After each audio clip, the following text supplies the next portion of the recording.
ബലാത്സംഗ കേസിൽ രാഹുൽ മങ്കൂട്ടത്തിന്റെ ജാമ്യ ഹർജിയിൽ ഇന്ന് പത്തനംതിട്ട സെഷൻസ് കോടതിയിൽ വാദം. SIT report കോടതിയിലെത്തും. രാഹുലിനെതിരെ കൂടുതൽ തെളിവുകൾ സമർപ്പിക്കും. ശശിനാരായണൻ വിവരങ്ങൾ പങ്കുവെക്കുകയാണ്. ശശിനാരായണൻ, രാഹുലിന് നിർണായകമാണ്. കാരണം ഈ മറ്റ് നേരത്തെയുള്ള 2 കേസുകളും മുൻകൂർ ജാമ്യം കിട്ടിയ കേസുകൾ, ജാമ്യവുമായി ബന്ധപ്പെട്ട് നീക്കങ്ങൾ നടത്തുന്ന കേസുകളാണ്. നമുക്കറിയാം, അറസ്റ്റ് തടഞ്ഞിട്ടുണ്ട്. ഈ കേസുകളിലും ഇപ്പോൾ എതിർ സത്യവാങ്മൂലം നമുക്ക് സമർപ്പിച്ച പശ്ചാത്തലത്തിൽ ഈ കേസുകളുടെ എല്ലാം ബലം കൂടുകയാണ്. അത്തരത്തിൽ തന്നെയല്ലേ പ്രോസിക്യൂഷന്റെ നീക്കവും? രഞ്ജിത്ത്, തീർച്ചയായും അതുതന്നെയാണ്. രാഹുൽ ഇന്ന് ജാമ്യാപേക്ഷ പരിഗണിക്കും. കാരണം നേരത്തെ മജിസ്ട്രേറ്റ് കോടതിയിലാണ് ഈ ജാമ്യാപേക്ഷ പരിഗണിച്ചത്. പക്ഷേ ഒടുവിൽ ജാമ്യം തള്ളുകയാണ് ഉണ്ടായത്. അതിനുശേഷമാണ് ഇപ്പോൾ പത്തനംതിട്ട ജില്ലാ സെഷൻ കോടതിയിലാണ് ജാമ്യാപേക്ഷ നൽകിയിട്ടുള്ളത്. ഇന്നാണ് അത് പരിഗണിക്കുന്നത്. പക്ഷേ ജാമ്യം ലഭിക്കാതിരിക്കാനുള്ള കാരണങ്ങൾ ചൂണ്ടിക്കാട്ടിയാണ് പ്രോസിക്യൂഷൻ ചില കാരണങ്ങൾ മുന്നോട്ട് വെച്ചിട്ട്. കാരണം രാഹുലിനെ സംബന്ധിച്ച് രാഹുൽ 2 പ്രാവശ്യം സമാനമായ പരാതി ചെയ്തിട്ടുള്ള ആളാണ്.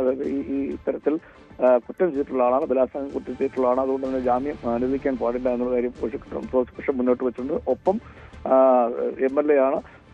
ഈ പ്രതികളെ, ഈ പരാതിക്കാരെ സ്വാധീനിക്കാൻ രാഹുലിന് കഴിയും. അങ്ങനെ ചില കാര്യങ്ങൾ ഉണ്ട്. വലിയ രാഷ്ട്രീയ സ്വാധീനമുള്ള വ്യക്തിയാണ്. അതുകൊണ്ട് ജാമ്യം അനുവദിച്ചാൽ രാഹുൽ രക്ഷപ്പെടാൻ സാധ്യതയുണ്ട് എന്നുള്ള കാര്യങ്ങളൊക്കെയാണ്. അന്വേഷണമായി സഹകരിക്കുന്നില്ല എന്നുള്ള കാര്യങ്ങളൊക്കെ കൂടി പ്രോസിക്യൂഷൻ മുന്നോട്ട് വെച്ചിട്ടുണ്ട്. അതുകൊണ്ട് തന്നെ ജാമ്യം അനുവദിക്കാൻ സാധ്യതയില്ല എന്നാണ് നമുക്ക് മനസ്സിലാക്കുന്നത്. അതേസമയം പരാതി കെട്ടിച്ചമച്ചതാണെന്നും ആരോപണം അടിസ്ഥാനരഹിതമാണെന്നുള്ള കാര്യമാണ് രാഹുൽ മുന്നോട്ട് വെക്കുന്നത്. ഈ അറസ്റ്റ് തന്നെ നിയമവിരുദ്ധമാണ്. മാനദണ്ഡങ്ങൾ പാലിക്കാതാണ് അറസ്റ്റ് ചെയ്തിട്ടുള്ളത്. നേരത്തെ 2 കുറ്റങ്ങൾ ഉണ്ടെങ്കിൽ തന്നെ അതിൽ പരാതിയിൽ 2 ജാമ്യം ലഭിച്ചതാണ്. അത്തരം കാര്യങ്ങൾ കഴമ്പില്ല എന്നുള്ള കാര്യം കൂടി ചൂണ്ടിക്കാണിക്കുന്നു. അങ്ങനെ ഒട്ടനവധി കാര്യങ്ങൾ രാഹുലിന്റെ ഭാഗത്തു നിന്നും മജിസ്ട്രേറ്റ് കോടതിയിൽ ഈ കാര്യങ്ങളെല്ലാം ഉന്നയിച്ചിരുന്നു. എന്തായാലും ഇന്ന് ആണ് 11 മണിയോട് കൂടി ഈ ഹർജി പരിഗണിക്കും എന്നുള്ളതാണ്, ജാമ്യ ഹർജി പരിഹരിക്കുമെന്നാണ് നമ്മൾ മനസ്സിലാക്കുന്നത്.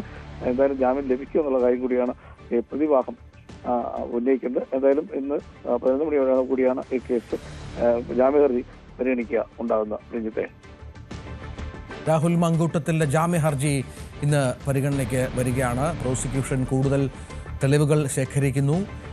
അതിജീവിതയുടെ എതിർ സത്യവാങ്മൂലമടക്കം കോടതിയിൽ ഹാജരാക്കി ജാമ്യത്തെ പ്രതിരോധിക്കാനുള്ള എല്ലാ നീക്കങ്ങളും പ്രോസിക്യൂഷന്റെ ഭാഗത്ത് നിന്ന് ഉണ്ടാകുമെന്നുള്ളതാണ്. അതായത് രാഹുലിന് കുരുക്ക് കൂടുതൽ മുറുകുന്നു എന്നർത്ഥം. കൂടുതൽ വാർത്തകൾക്ക് News 18 Keralam YouTube channel subscribe ചെയ്യുക.